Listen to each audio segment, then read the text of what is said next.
Welcome guys in second lecture of Hindu law. आज हम लोग जानेंगे हु आर हिंदूज, हिंदू कौन। अब इसे जानने से पहले हम लोग ये जानते हैं ये हिंदू टर्म ओरिजिन कहाँ से हुआ है। तो आपका हिंदू टर्म ओरिजिन हुआ है द वर्ड सिंधु से। अभी सिंधु क्या है? सिंधु बेसिकली आपका क्या होता है, पीपल्स को डिनोट करता था। पहले के ज़माने में जो इंडस वैली पे के किनारे आपके जो रिवर लोग रहते थे उनको हम लोग सिंधु बुलाते थे।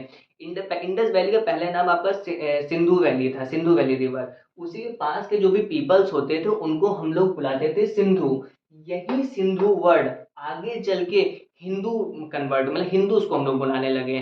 तो आपका ये ओरिजिन तो आपको समझ में कि हिंदू वर्ड का ओरिजिन कहाँ से हुआ है। फर्दर अब आगे चलते हैं, हु इज हिंदू। अब ये जानते हैं, आपसे अब जैसे क्वेश्चन पूछा था ये हिंदू है क्या, क्या ये आपका कहीं डिफाइंड है? Yes it is defined. कहाँ पे डिफाइंड है? आपका section 2 of Hindu marriage act 1955 clause 1 define करता है who are Hindu. As per section 2 of Hindu marriage act 1955 any person converted to Buddhism, Hinduism, Jainism and Sikhism are called Hindu. आप ये आराम से बता सकते हैं किसी को भी ये हिंदू वर्ड आपका डिफाइंड कहाँ है। It is specifically defined Hindu word. तो आगे से आपको ये बताने का नहीं है कि हिंदू वर्ड डिफाइंड कहाँ है, आप आराम से बताइए डिफाइंड कहाँ है। दूसरी चीज, सबसे इंपॉर्टेंट चीज, जो आपका टर्म हिंदू ये पूछ सकता है कि कहाँ कैसे ओरिजिन हुआ है। तो ये रिलीजियस बेसिस पे ओरिजिन नहीं हुआ है। अब अपनी ये चीजें भूल जाए कि रिलीजियस बेसिस पे हुआ है। ये रिलीजियस बेसिस पे नहीं बल्कि किसके बेसिस पे हो, ज्योग्राफिकल बेसिस पे आपका हिंदू वर्ड का डेरिवेशन हुआ है। ठीक है, इतना प्रॉब्लम क्लियर। चलिए फिर आगे बढ़ते हैं।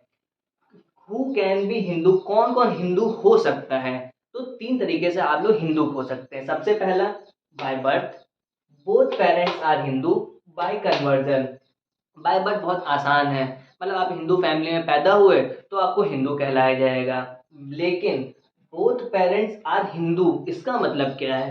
बात तो दोनों एकदम लगभग सही हुई, पर रियलिटी में इसका मतलब क्या है?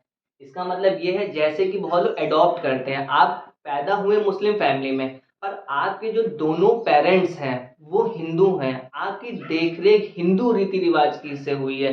मतलब आप पढ़े लिखे मतलब कि पले हैं और पढ़े लिखे हैं हिंदू रीति रिवाज से, आपने सारा हिंदू कस्टम्स को फॉलो किया है। तो तब भी आप लोग को हिंदू कहा जाए, भले ही आप वहाँ पैदा हुए हैं, आपका सब कुछ रहन सहन हर चीज हिंदू रीति रिवाज से हुआ है, आपको हिंदू कहा जाएगा। And third last, bye conversion, कोई भी इंसान किसी भी रिलीजन मतलब कि मुस्लिम या क्रिश्चियन से कन्वर्ट करके हिंदू में आता है तो उसको भी हम लोग क्या कहते हैं, हिंदू कहते हैं। चलिए आपका आज ये लेक्चर पूरा खत्म होता है। बेसिकली इस पे क्वेश्चन 5 नंबर का क्वेश्चन आता है। तो अब लिखेंगे कैसे इस क्वेश्चन को? सबसे पहले आप डिफाइन करेंगे हिंदू। हिंदू क्या है ये डिफाइन करें, हिंदू टर्म कहाँ से डिराइव हुआ है उसमें एक लाइन आप जरूर लिख लीजिएगा। ये रिलीजियस बेसिस पे नहीं ना, ये आया है आपके ज्योग्राफिकल बेसिस पे। आप फिर टर्म डिफाइन करें सिंधु, ये बता दीजिएगा सिंधु होते क्या है, क्या इंडस वैली के पास में थे रहते, ये सब बताइएगा। फिर दूसरा चीज क्या बताएंगे, हिंदू कौन है, कहाँ डिफाइन है, कहाँ पे आपको कौन कौन हिंदू हो सकता है। फिर थर्ड चीज, कौन कौन हिंदू बन सकता है।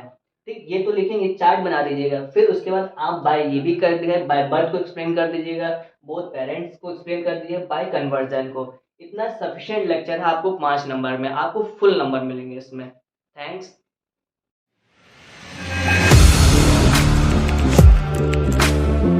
Audio Jungle.